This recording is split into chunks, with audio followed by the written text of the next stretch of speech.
Évidemment, Evelyne, il y a des personnes qui se mobilisent tout au long de l'année pour faire ce devoir de mémoire. Tu peux nous en parler ? Oui, parce que les derniers témoins bientôt ne pourront plus raconter eux-mêmes cette histoire, parce que l'horreur absolue de la solution finale, il ne faut pas oublier que c'était il y a à peine 70 ans, parce que nos libérateurs sont enterrés ici, Jean-Sébastien vous l'a dit, ici en Normandie, que nous sommes libres grâce à eux. Eh bien Michel, qui est une Normande, qui avait 10 ans et qui est aujourd'hui avec nous dans le public, a décidé de s'allier à un jeune de 25 ans avec un geste simple. Une rose pour aller fleurir quelques tombes au cimetière de Colville. Un geste pour se souvenir, une fleur portée par 2 générations, comme un témoin, un flambeau, pour ne jamais oublier que tout cela est bien arrivé. Le 10 juin 1944, 4 jours après le D-Day, dans ce coin de Normandie, un drame va survenir. Tout le monde est parti au travail, comme c'était la ferme, tout le monde a des occupations. Et moi, j'avais 10 ans, j'avais très peur. J'aimais être dans la tranchée, il y a que là que j'avais pas peur. Les Américains attendaient pour avancer. Il n'y avait aucune résistance, il n'y avait pas d'Allemands. Alors donc ils ont descendu et malheureusement, ils ont aperçu l'entrée de cette tranchée. Et ils ont des doutes qu'il y avait peut-être des Allemands, peut-être qu'il y avait... Enfin, ils ne savaient pas. Et donc par sécurité, ils ont lancé une grenade incendiaire. Michel va être très grièvement blessée. Les chirurgiens parviennent à sauver son bras, mais elle perd un œil. Malgré ces séquelles causées par les Américains, elle garde foi en eux. Les Américains nous prenaient en photo. C'est pour ça que nous avons ces souvenirs, parce que dans ce temps-là, on n'avait pas grand-chose. Alors, quand on revoit cette photo de mes parents qui revenaient de traire les vaches, et moi qui tenais l'âne, et c'est devant juste le lieu où était la tranchée. Des années plus tard, sans aucune rancœur, Michel reçoit chez elle 3 vétérans américains venus se recueillir sur la tombe de leur compagnon d'armes. Parmi eux, Frank Towers, quand celui-ci lui propose de créer une association pour honorer ses camarades morts pour la France, elle adhère aussitôt. On transmet ce devoir de mémoire de ces gens qui ont tellement donné, qui ne demandaient rien. Ils sont venus nous... Parce que malgré tout, après ces 4 années, on était heureux d'être libérés. L'association compte aujourd'hui plus de 4000 membres. Ses adhérents fleurissent au moins une fois par an, une ou plusieurs tombes du cimetière américain de Colville-sur-Mer. Surplombant la plage d'Omaha Beach, le cimetière américain de Colville invite au souvenir. Sur 70 hectares, 9387 soldats américains morts lors de la bataille de Normandie reposent en paix. Chaque stèle est orientée vers l'ouest, vers leur pays natal. Des milliers de kilomètres les séparent de leur famille. Alors pour ne pas les oublier, l'association Les Fleurs de la Mémoire s'est donnée pour mission justement de fleurir leurs tombes. Michel et Romain en font partie. Ils honorent ainsi le sacrifice de ces hommes pour la liberté. Aujourd'hui, si nous sommes ici, c'est grâce à tous ces jeunes qui ont donné leur vie et que les familles attendaient, qui sont là. Et vraiment venir se battre à des milliers de kilomètres de chez eux pour des gens dont ils ne soupçonnaient pas forcément l'existence. Pour moi, c'est vraiment important de se souvenir de ces gens-là, quoi. Michel s'occupe aujourd'hui de 20 tombes. Devant celle de ce soldat, elle est toujours très émue. Il a été tué le 10 juin 1944, et le jour que j'ai eu mon accident, j'étais blessée. Et moi, j'ai eu la chance, grâce à lui, on a été libérés.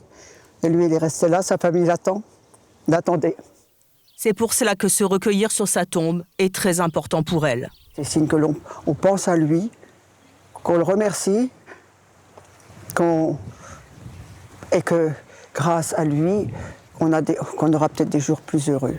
Certains membres de l'association n'ont pas connu la guerre, mais quel que soit leur âge, cette période terrible les touche profondément. C'est le cas de Romain. À 25 ans, passionné par le débarquement, il a choisi de travailler à Sainte-Mère-Église dans un musée consacré aux parachutistes américains.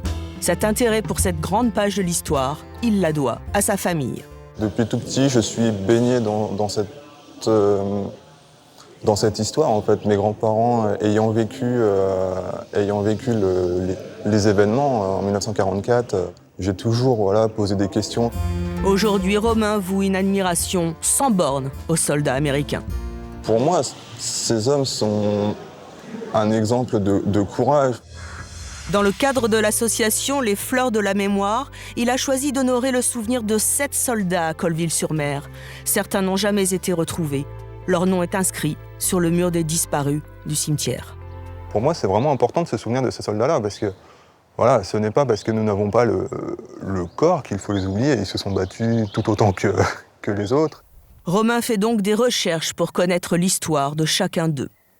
Là, en fait, je viens de mettre une fleur pour le soldat Ainsworth, donc, que vous pouvez voir ici.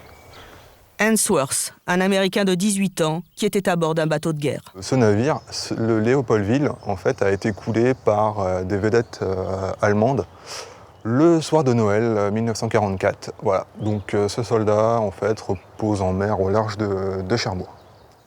Cette forte implication de jeunes comme Romain touche beaucoup Michel.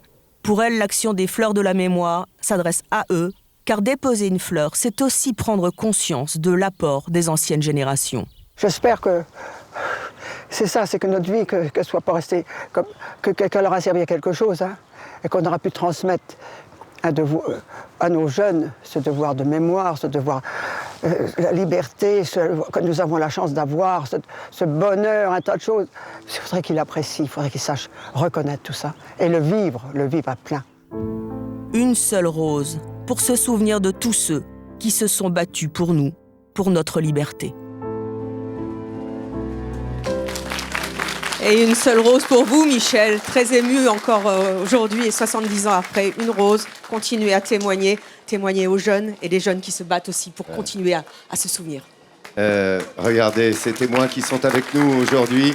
Je les remercie encore comme Michel. Il y a Michel, il y a Geneviève, Marcel, Julien, Édouard et Daniel qui sont avec nous, qui ont été les témoins de ce débarquement, de cette bataille de Normandie, plus de 100 jours d'affrontements qui ont libéré l'Europe. Et puis tout s'est passé ici à 4h30 du matin à Sainte-Mère-Église, première ville libérée d'Europe. On vous le rappelle, c'est pour ça que nous avons passé la semaine ici avec toute l'équipe de Midi en France, du lundi au vendredi, et puis aujourd'hui, dans cet hommage que nous rendons, que France Télévisions rend à cette Normandie et évidemment à ce débarquement. Tes sentiments, Jean-Seb, sur cette semaine passée ici, rapidement? J'ai envie de faire une seule chose. Ah, joli. Voilà. C'est lui qui offre la rose à Michel. Sur ce sentiment d'émotion que nous avons eu tout au long de la semaine ici à Sainte-Mère-l'Église, pour vous faire partager, et entre autres aujourd'hui, ce débarquement, 70e anniversaire du débarquement, plus d'une semaine ici, jusqu'à demain soir, on vous le rappelle, en Normandie, principalement ici à Sainte-Mère-Église et sur les côtes de la Manche, où il y avait cette plage d'Utah, et puis on peut penser évidemment au Calvados, tout proche, qui a eu... avec les 4 autres plages. Les 4 autres plages. Omaha, Sword, Juneau et Gold. Tout cela est porteur d'une histoire qui aujourd'hui est universelle. Et comme me le disait Michel, elle n'est pas toute seule. Il y a des milliers de jeunes derrière qui vont porter ce message. On l'a vu cette semaine. Qui est né ici.